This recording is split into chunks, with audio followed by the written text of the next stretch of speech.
Menachem Golan calls me to his office and he tells me, breaking is over. You know, it was a 1.5 year excitement. People want more Ninja. That's what the buyers want. But I have an idea. He tells me, it's his idea. This time we are going to make American Ninja.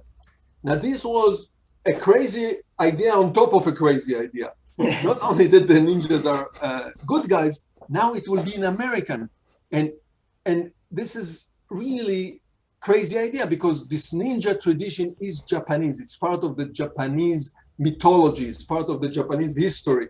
And now you're telling us that an American, Hollywood American character can become a ninja. But it's okay. I love American movies.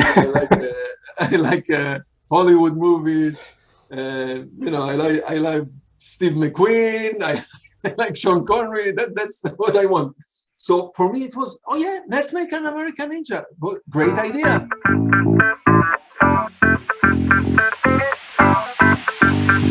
One, two, three, four.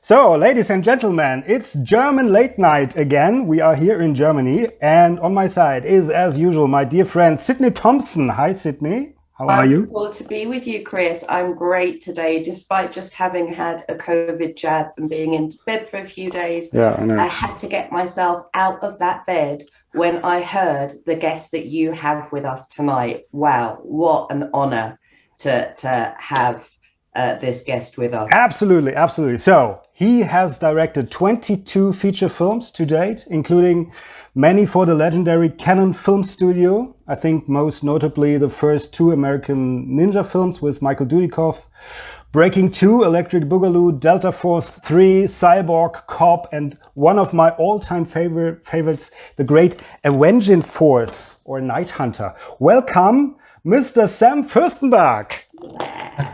Hi, I'm happy to be here with you in Germany. I'm in California, but now we are talking here in Germany. Yeah, absolutely. It's a small world.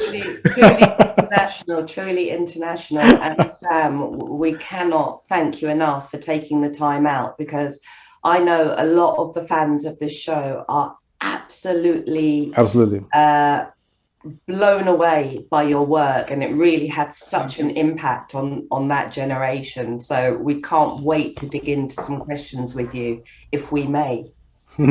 Yeah, please do.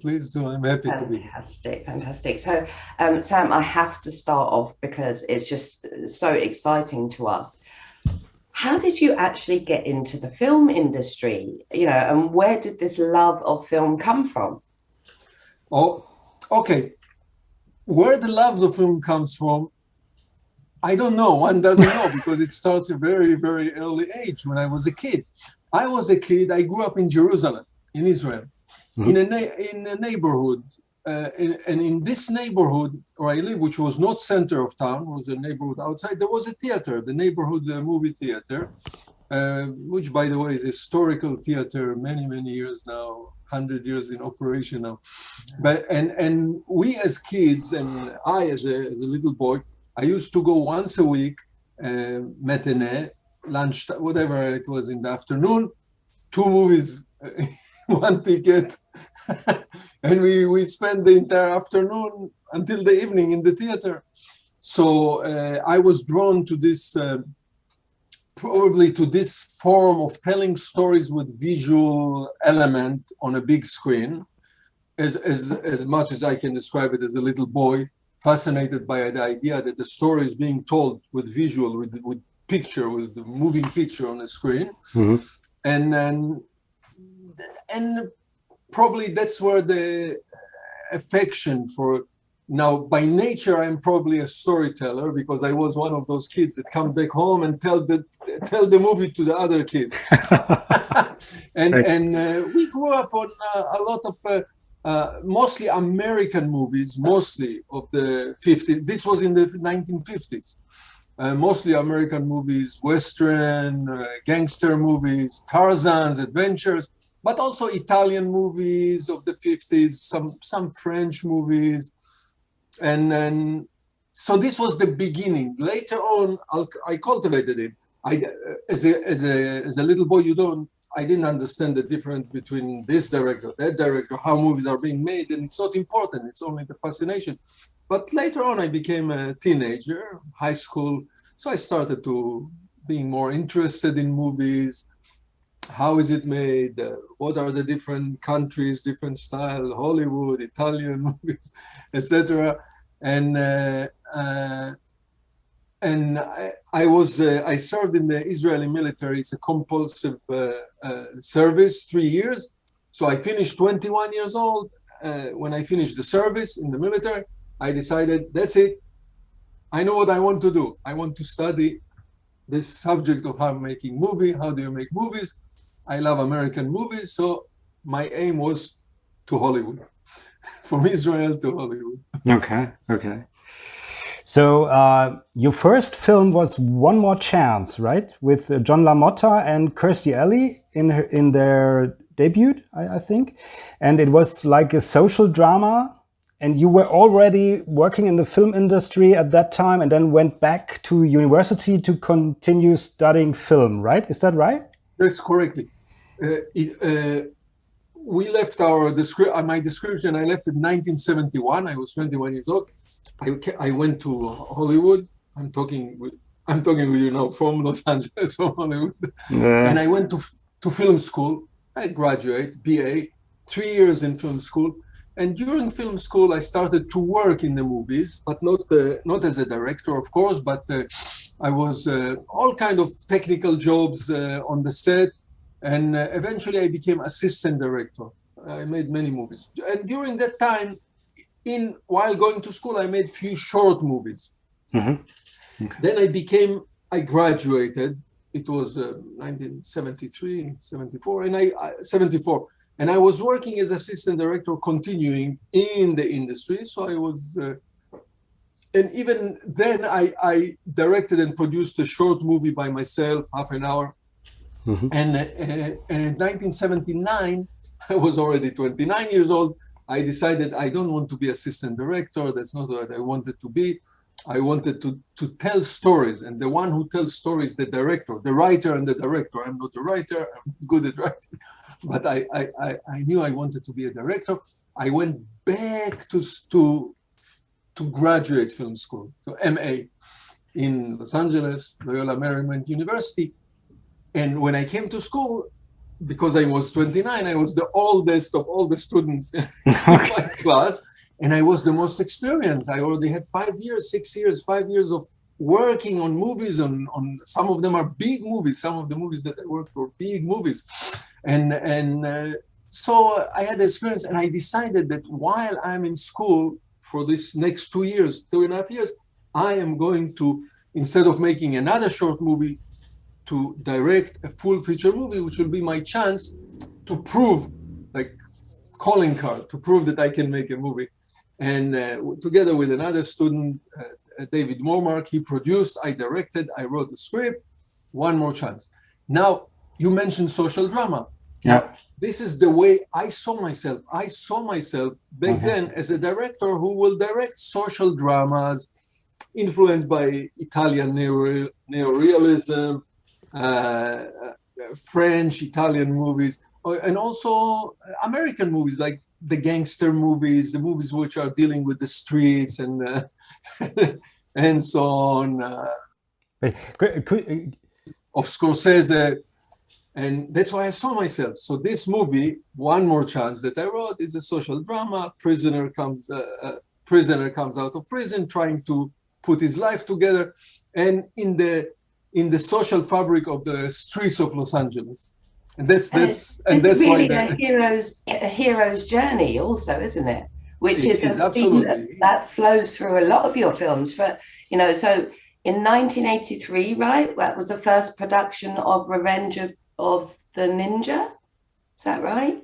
And was that your first work with Canon Films? Correct. So Canon Film the people behind Canon Film, Menachem Golan and Yoram Globus, they had a previous company before Canon Film, Mary Euro Picture, and another company, Noah Film. They produced many, many, many movies. And I was assistant director working for them. I was assistant director for Menachem Golan in some of the movies that he directed, Diamonds, Operation Thunderbolt, and other movies that they produced. I was assistant director to Boaz Davidson. That one of his movies was a big hit in Germany, Lemon Pepsicle, huge. So I knew the people. When I was working in school and making the movie, it was 1980. They purchased the company Canon Film because they always had the dream. They operated from Israel, and they always had this dream to go to Hollywood. They were people who were very ambitious people, and they wanted to go to Hollywood. Eventually, they bought this company, Canon Film, to control. It was a company in New York City. They moved it from New York to Los Angeles. And I was stuck with this movie, One More Chance. Not enough. There was not enough money, so I went to them. By then, I knew them very well. I said, "Okay, gentlemen, here I have a movie. I cannot finish it. I don't have enough money. Would you put some money into this?" They saw the material and they put some money into it, and we completed the movie. It was not a commercial success in any way whatsoever. But we went to some festivals, the Chicago International Film Festival, Locarno Film Festival in Switzerland. We were screening in Cannes Film Festival in France. And then, by then, they produced one movie which was called, let's say it was 1982. They produced a movie which was called Enter the Ninja with Franco Nero, with the Italian actor Franco Nero. And the movie was a martial art movie, action martial art movie, but with a new twist, with a ninja. Nobody in the West ever saw ninja movie, definitely not as a ninja hero. There were some ninjas as villains in other movies, earlier than that movie. So it was a new kind of movies, and the movie had a moderate success. And this is Hollywood. What do you do if you have a success? You make a sequel immediately. You want to make money, a little bit money. You want to make more money. So the company, so they already started to put together a script. And Sho Kasugi, the Japanese martial artist that played the villain Revenge of the Ninja. The villain in Enter the Ninja. They signed with him a contract already to play the hero in this Revenge of the Ninja. Yeah. And so there was a script, there was already a name, title, and the main actor. And Menachem Golan, the head of the company that directed the first Enter the Ninja, didn't want to direct Revenge of the Ninja. Maybe he was too busy with the company. I don't know the reason. And he turned to me. I just finished the movie, so I proved, okay. So they said, okay, this guy, he can put the movie together. He can put the story together. He's not expensive. That's me. Not yet. Let's hire him. So they approached me and say, okay, we have this, you saw Enter the Ninja. We have a sequel. Would you do it? Yeah. And of course, me. So again, this was not my intention. I told you, I thought I saw myself as a director who's directing the social and redeeming dramas or whatever. But I'm a young director. I'm looking for a chance. What am I going to say? And of course, I will direct it for you. No question, no problems. I will do it for you. And that's how. And wasn't that a great decision? Looking back at what followed from that. Fantastic, fantastic decision. So, sorry, it was a fantastic decision. I'll tell you why. Because what I discovered, I liked action movie. I like other boys, a teenager. I saw James Bond. I was watching the gangster, the westerns. The American westerns are full of action. The way I grew up, and I say, and the like of James Bond, which at this time at the 70s there were a lot of them. That's how I grew up. So I love action movie. I just didn't see myself as going there. But what I discovered in the process of making this Revenge of the Ninja, that there are elements, an action movie, more or less, the type of action movies I directed were 50-50. 45 minutes action, 45 minutes story, dialogue. So I discovered that the 45 minutes of action is actually pure cinema. You're going back to the silent movie. You have to make, as a director, your job is to make a sequence, no words, nothing, no explanation, only the images that you see in the screen are forming a story, just like silent cinema, silent movies. And it was a challenge, a cinematic, professional challenge. How do you put together something with only images on the screen? And I enjoyed it. I found that from a technical point of view, from a directorial, editorial, cinematography, putting together action, if you do it good and exciting, like James Bond, is a great challenge, great directorial challenge. So it was a good decision in this aspect. It was also a good decision from the Hollywood, the way Hollywood works. The profile. Because at the time, I don't know if today, at the time, Hollywood was divided between the major studio, the big movies, the 7 studios, Universal, MGM, Paramount, etc., and the independent companies. And the big companies, the studios, they made big budget movies, which to put every movie of those, just to put it together takes years from the beginning. There is so much. And in the independent, or they make much smaller budget movies, it moves fast. They decide to make a movie within 3 months. You're shooting already. It's the Wild West, isn't it? It's the Wild West. So this was one decision that led me in this path of independent, quick. Was that more exciting? I believe so. I was not involved. It never through my career. I didn't enter the world of major studio movie making, though friends of mine did, and I knew and I know how it works. In the independent, Canon was an up-and-coming company, very successful. You know, in the first year they produced 3 movies, in the second year 7 movies. At some point they produced like 40 movies a year. It was a very dynamic company that was making movies, and to be involved with such a company, with Canon Film, they gave me one chance after the other. So it was, it was exciting. I was busy all the time making movies, and we had more or less free hand. In the big studio, there are so many people who helps you to make decision, or distract your decision, or bar you from making decision.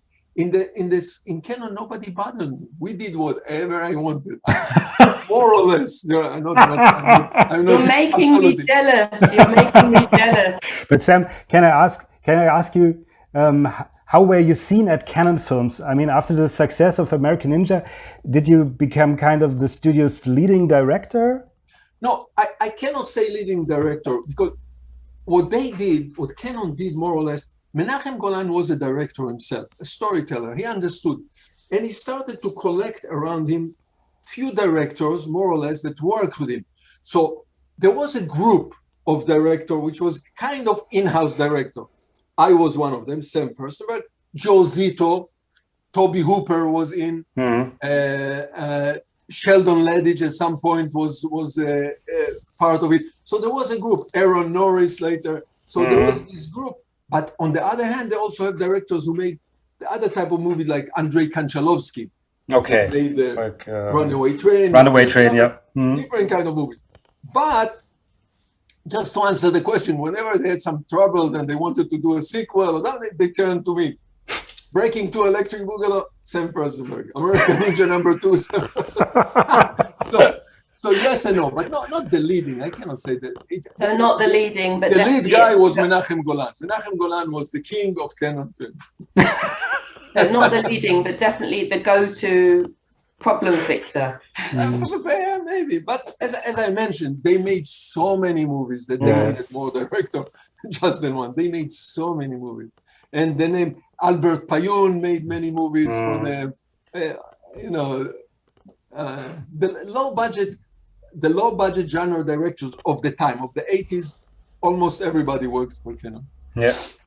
So speaking of, just the film in the 80s, also from low budget, and we here in Europe at least, American Ninja was literally a game changer. I don't know if you know the impact it had. That Absolutely, was in absolutely. 1985. Could you possibly just tell us a little bit about the making of that film? I will tell you. I'm aware of it. I know, and not only it's a global wide, worldwide Absolutely, American Ninja, the absolutely. impact of American Ninja, and I will try to explain why now that I'm older and wiser, and I can look in a retrospective. Canon Film made this decision to make the ninja movies. There were a lot of martial art movies in the 80s, but they all came from Hong Kong, from China. Yeah. China used to do what we used to call karate movies, kung fu movies. You remember? But those were very Chinese, especially for a martial art audience. People were interested. Now there are some movies made also in America. Octagon with Chuck Norris and Bruce Lee. So there are a few martial art movies made in America, in Hollywood, in the independent world. The two big names, as I said, Chuck Norris and Bruce Lee were the two big names, but and there are many types of martial art, Chinese, Brazilian, Japanese. The ninja phenomena belongs to Japanese culture only. You know, within the world of martial art, of the shoguns and the samurais, they were the bad guys, because samurais, they were like knights. They never did anything bad, supposedly, only good, fair fights.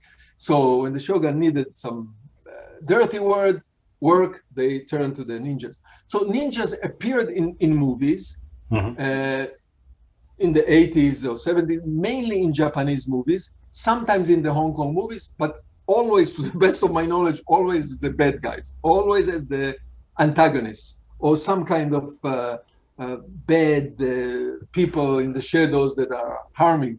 Now came Canon with Menachem Golan, and the idea came from Mike Stone. Mike Stone is also a famous martial artist in American martial art history. It was his idea. He came to Canon, and they decided to turn it around, to make a movie about ninja, but the ninja is also the protagonist and the antagonist.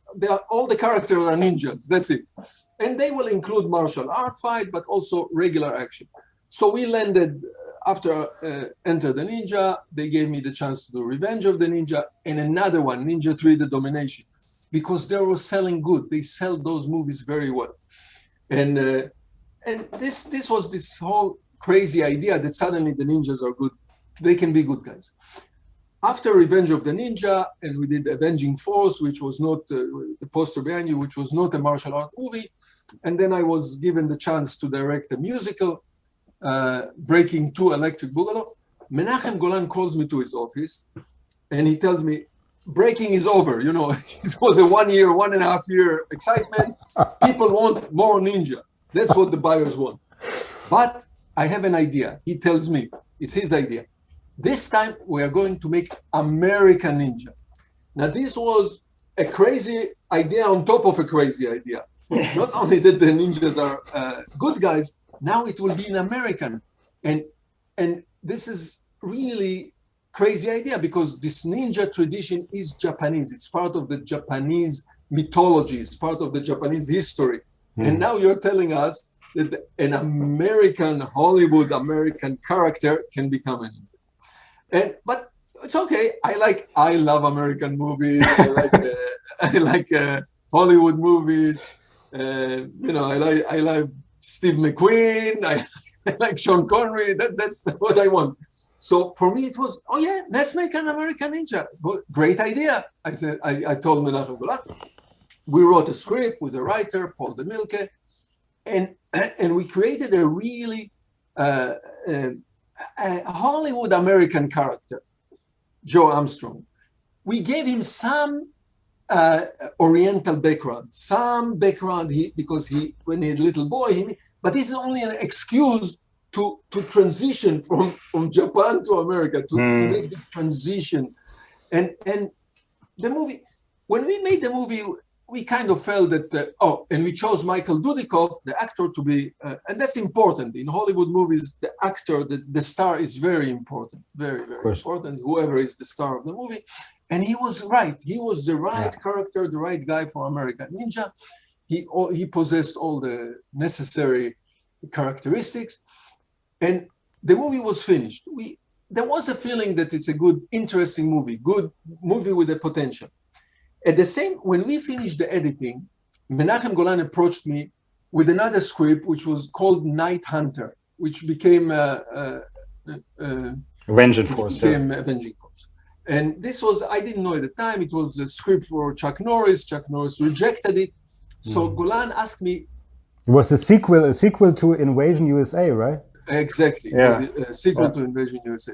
Yeah. It was written by a British writer, James Booth.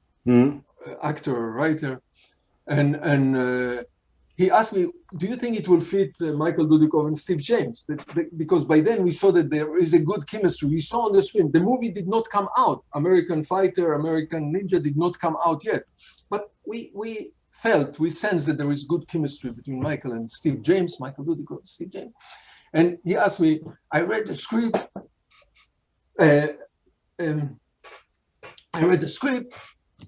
Was fantastic. I love the script. Night Hunter, Avenging Force. And so they say, okay, go to the story takes place in New Orleans. So they say, okay, go to New Orleans and make the movie. Meantime, they prepared to distribute American Ninja. American Ninja was actually distributed by MGM, not by Canon. MGM already, they liked Revenge of the Ninja. They distributed the Breaking 2 Electric Boogaloo. So they took also this one. While we are shooting the movie, filming the movie in New Orleans, the American Ninja came out in theater, in the video store, VHS, depends in different place in the world, almost simultaneously all around the world. And then we started to hear in New Orleans, we started to hear the impact of this American Ninja. Now, what happened, back to your question, so and we are busy there, and then we realize what's happening. The company, ourselves, myself, Michael Dudikoff, Steve James. But what happened, we hit the right spot all over the world, especially in the 80s. I'm not sure that today is correct with the superheroes. The language of the general action genre is American, is Hollywood. Today we see good Chinese action movies. But at the time, this was it. A good action movie will come only from Hollywood. And what comes from Hollywood is Caucasian, white heroes, American, so-called American. Stallone was at the time a big action hero. Schwarzenegger was a big, and the likes. This was the like. Those are the people who can save the world. The type, the stereotype, the archetype that can save them. And here comes Michael Dudikoff, American Ninja. So he's not Sho Kasugi that came from Japan to America. He is genuine Hollywood, stereotypical. And that's why, and it's all over the world. So it's correct for Africa, it's correct for Indonesia, and it's correct for Brazil. That's the type of movies that this audience, young male audience, watched, and boom, suddenly they can identify with what they know as the Hollywood type. And that's why probably the impact. I say probably because it's very, very hard to tell why a movie is success or not. That's a magical formula. That's a magical formula. The formula, there is no formula. If there was a formula, all of us would have been millionaires, But there is no formula. But that's why I said probably why it was such a success in Europe and all other countries around the world, except one country. It was not successful in Japan. for obvious reasons. And you... Maybe today, maybe more open to it. Nowadays, there is a comeback also in Japan, but at the time, 85, the movie came out in 1985. In Japan, it didn't work out. They were not amused. But Canon told you to do the sequel immediately, right? So as I told you, we were in New Orleans shooting Avenging Force. Yeah. And the movie came out, big success. We finished the filming of Avenging Force. The material came back to Los Angeles for editing. We are editing, and while I'm busy with the editor editing, they already approach me and say, we must have American Ninja #2. The audience all over the world, they demanded, that's what they wanted. Of course, the buyers, it's money, it's Hollywood. In Hollywood, it's an industry. This is not an art, not for art's sake. The movies we are making are not for art's sake, are for commercial success. So they already hooked me up with the writer, and we were already, while I was busy editing Avenging Force, at the same time I was busy writing with the writer. I'm not writing American Ninja. The day we put the music together, the day I saw the music put to Avenging Force, the next day I was on an airplane to South Africa. American Ninja #2 was filmed in South Africa. How do you look at the sequel? Do you like the sequel? I mean, what do you think about the sequel? Is it? Listen. Yeah. This is what I am expressing now is my opinion as a viewer, not as a director. Okay. Nowadays, where American Ninja is very popular. Yeah. Considerably, it's not gone with the wind, but it's popular. So I get a lot of reaction, and there are web pages in the internet and Facebook and social media and people. So there are many people who writes American Ninja #2 is much better than American Ninja #1. And then there are the opponent people say, are you crazy? American Ninja #1 is much better than American Ninja #2. So there is split opinion. I am with #1. Okay. I believe that the first American Ninja was a genuine, interesting subject matter, and the formula that we took right from the beginning was the reluctant hero. It's a Western. It's a standard. It's a Western drama. The reluctant hero who does not want to get involved in any trouble, but the circumstances of life. This is a standard Greek drama, if you want. The circumstances of life are pushing him, and because of the values, his inner values, his moral value, he has no choice but to get involved. So this is the movie High Noon with Gregory Peck. He didn't. The sheriff doesn't want to get involved, but the circumstances are pushing him to a point that he cannot be neutral anymore. The trouble came to him. So that's why I like it very much. The other thing that I like, the other thing that I like about American Ninja, there was an innocent love story, beautiful innocent love story. Michael Dudikoff and Judy Aronson, and the chemistry of this little story, side story, the love story, the romantic story. No sex, you don't show any sex, nothing, but there was a good feeling about it. And the two friends' relationship, the Maltese Falcon situation. Two friends who meet during the story, during the drama, and they bond, and to the point that they are willing to give each other's life to save the other. So all of those are basic elements of drama or Hollywood movies, if you want, and they just work, and it's innocent. What we did in American Ninja #2, which is really different, that the two heroes, Steve James and Michael Dudikoff, they have a purpose right from the beginning. They have a mission. They are not drawn into action the way I like reluctant hero. Yeah. They come in with a mission to do something and to achieve, which is less dramatic in my opinion. Was it less dramatic or less of a creative process for you to make? Because when I hear you talk about the first one, I hear the innocence, the fresh perspective, that fresh creativity in you when you're talking about it. Maybe. You might be right. You might be right. It was fresh idea for me. Yeah, you might be right. But the second movie has a different atmosphere. It's a very light atmosphere, like celebration of, this whole island, the tropical island feeling, and more jokes and more making fun of this ridiculous idea of ninjas fighting in the middle of the day. So we took it more seriously. In the first American Ninja was a little bit darker. The fights during the night usually.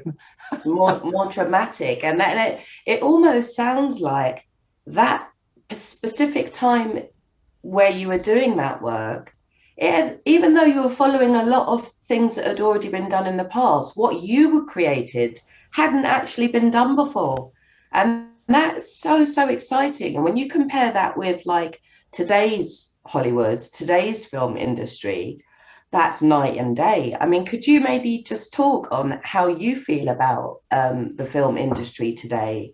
What things you feel have changed for the better, what for the worse? I mean, it'd be great to just get your view on that. So I will. So if we go, this was the time, the 80s, when we were moving. If we go a little bit to the past, when I was a boy, there was Tarzan. Tarzan was the ninja of my childhood.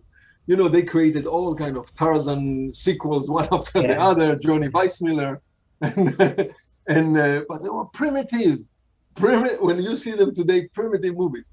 In the 80s, there was a time, there was money. Money was coming from the video cell. The VHS, the video, the home entertainment was beginning and booming.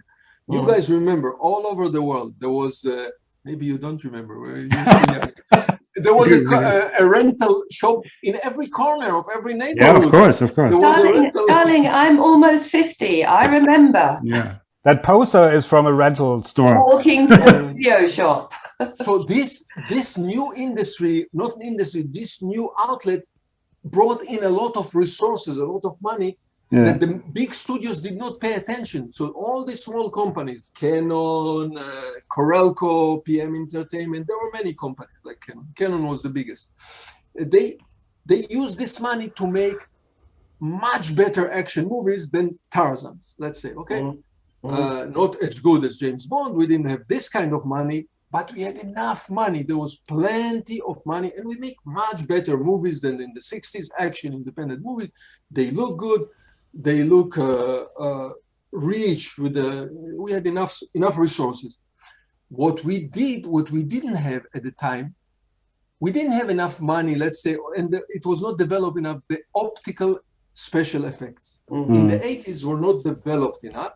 So yes, Cameron did the Terminator, but it was very sophisticated and expensive in the 80s to deal with either with models, with the stop action movement, or with so we were limited to do physical action. And for some reason, this was what was going on. Either it was Stallone or Schwarzenegger or Jean-Claude Van Damme or Michael Dudikoff, the action was physical. Whatever you saw on the screen, we really executed on the set. Of course, we use doubles, and of course, we use precaution not to kill our actors, and that they're not wounded. And so there were body double and special stunt people, but the action was physical. You really saw the action. Then a new generation of viewer came up. The end of the 90s. We operated until the middle of the 90s. This was the end of our industry, of the movies we are talking about, the low-budget, independent genre film, horror pictures and action and some sci-fi. And then the studios entered this field, and they took it over so they started with Predators and True Lies. They made the same movies, but with much, much bigger budget. They took Schwarzenegger, they took Stallone, they took Van Damme, Universal took Van Damme. So they moved to another level with more money, but the same kind of movies. As I say, Predator, True Lies, just two examples. Absolutely, yeah. But then a new audience came to the stage, and those are kids who grew up with video games.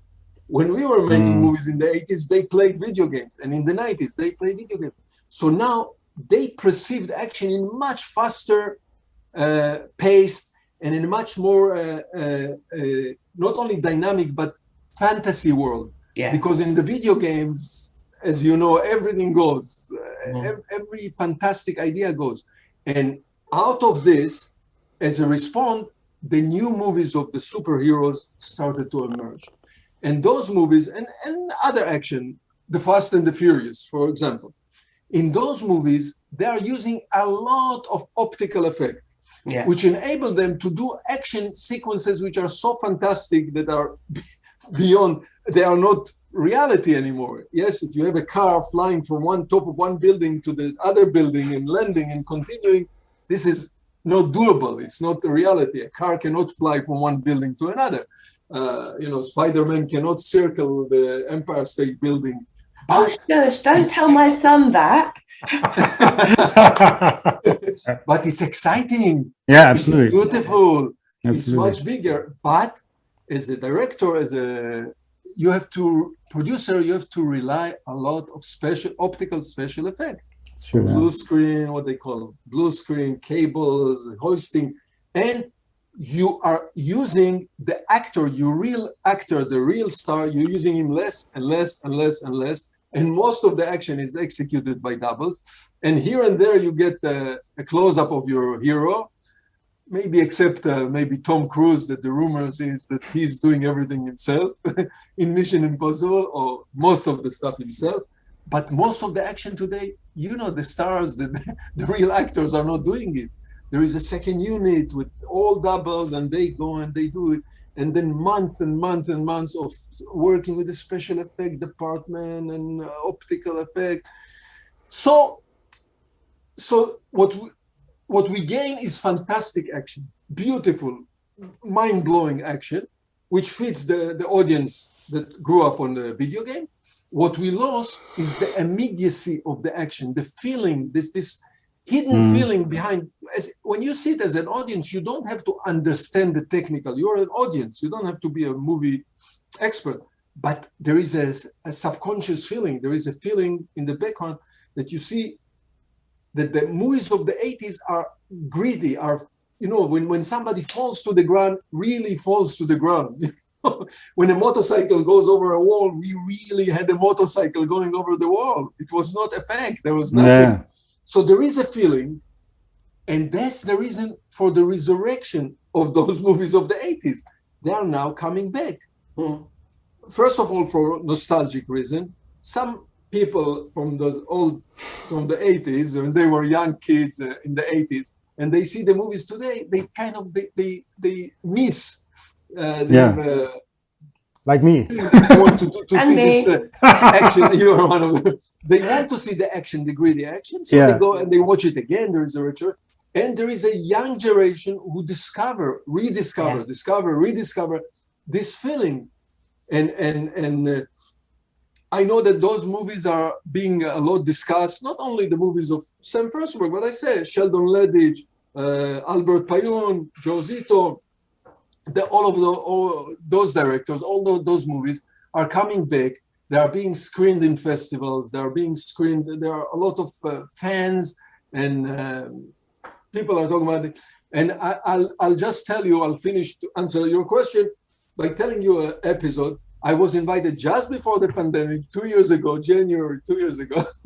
I was invited to a screening downtown. There is a film club, and they show only print, 35mm prints. They don't screen from videos. This is part of the rules of the club. And they had a screening of Ninja 3: The Domination. And they invited me to introduce Q&A, questions, and then I came over there. First of all, the theater was full. And people came with costumes, young people. They came with ninja costumes to the screening. and with posters for me to sign. Of course, yeah. And there was... And they know this. They know the movie line by line. They are reciting the lines. Yeah. So, which means that there are big army of fans for those movies all over the world. It's true. Yeah. And you guys know, from Germany, Marco Sidelman from Germany just wrote this book. I know that. Yeah. Which deals with the movies of Sam Firstenberg, but not only, also the independent genre movies of the 80s, and there are a lot of books about canon and more books about more discussion and more. So this is the comparison. This is my feeling regarding the new modern action movies in. It is also, if the audience wants to know more about Canon films, there's also this documentary. You are in that, right? You are in that. Right, I am in it. Yeah, this is a great documentary about. Yeah, absolutely. Electric Boogaloo. That's really, really interesting. Absolutely. The mystery of Canon film. So Sam, you know, there is at least 4 documentaries about Canon. Yeah, absolutely. Canon was quite a thing. And kind of an era. Yeah, the movies that made us, kind of, you know, we grew up with that. And so, Sam, my last question would be, when you look back today, which film are you most proud of, or which film of your films means the most to you? Okay, it's a conflicting feeling, I'll tell you. Yeah. From all the action movies that I directed, my feeling is that Avenging 4 is the best. Avenging absolutely. 4 is the best movie from a cinema point of view. Yeah. From a script, drama. It is a social drama. It deals with social subject of white supremacy, whatever you want. The movie today is more relevant than when we made it 30 years ago. Yeah. And the action is well executed, good action, good story. As I mentioned, James Booth wrote it. I had some good actors in it. John P. Ryan was the villain, excellent actor. And all in all, it's a good, solid movie that at the level of the top movies. Like if it was a studio movie, it would have been. Absolutely. The other thing, I made a movie which is called Riverbend. It's a racial, and I told you, I just saw a documentary yesterday. Somebody made a documentary about it. There's racial tension in the South, in Mississippi in the 60s. Very interesting movie. Was not successful, was not popular for many various reasons. We don't have to deal with now. That's also with Steve James, right? Also, Steve James is there, yeah. correct. And Margaret Avery. And some great actors from Texas. It was done in Texas. So, and I like very much Breaking to Electric Boogaloo because it's a musical, no violence, no blood, nobody's getting hurt. Also social, in a very cliche way, it's a social redeeming story about neighborhood, fighting the city hall and winning. And so the neighborhood is, the power of the people works here within envelope of dancing and singing and playing. So it's a cliche, but I like it very much. But saying all of this, I cannot deny that the most popular movie I ever directed is American Ninja. So the audience is the judge. I can tell you whatever I want. I like this, I like that. But the final judge, the real judge, is the audience. And American Ninja is phenomenal. 35 years, 37 years, and it's so popular. It's still watched by, it's being played in all the streaming services, cable, cassette. It comes out again and again in the Blu-ray. Came out now in Blu-ray with commentary. It has a life, eternal life. It's one of those movies that is not going to disappear. It's going to stay there for another 35 years. I'm sure, because people identify with it. The actors are attractive and charismatic. The story is, I mentioned already the element. I don't want to repeat it. And it's a popular movie that was not affected by time. Sam, can I just tell you something? It's a bit of a secret. I'm going to do this, Chris. Yeah, do it. Chris said, "Oh my God, I'm so excited that Sam Firstenberg on, and on top of that, he's such a great guy." And I was like, okay, Good storytelling. Sam, your work impacted a whole generation, like you said, 30 odd years ago, but your energy today is just as impactful. You are a breath of fresh air, and you're lucky I'm married already, because I think I just fell a little bit in love with you. Thank you. Thank you for the compliment. Listen, we are in this world. We all have purpose. One becomes a doctor because that's his purpose, to heal people, and another one becomes a baker. That's his purpose, to make bread for the people. And they are the storyteller. Us, we tell stories, and if we are good at it, we can tell stories in a movie or just verbally. So yeah, I'm a storyteller, enthusiastic and excited storyteller. Whatever either the drama or the story behind the drama. I like to tell them. Yeah, thank you very much. Actually a nice ending for the interview. We are coming to an end. It was very, very interesting talking to you, and a great honor to meet you. Thank you very much for your time. Thank you. It was fantastic, and I hope all of your viewers and listeners will enjoy it. Good. Sam, Dan. Sydney. Bye-bye. See you next time. Thank you so much. Have a great day. Great. Have a great day. Bye-bye, Sam. Bye-bye.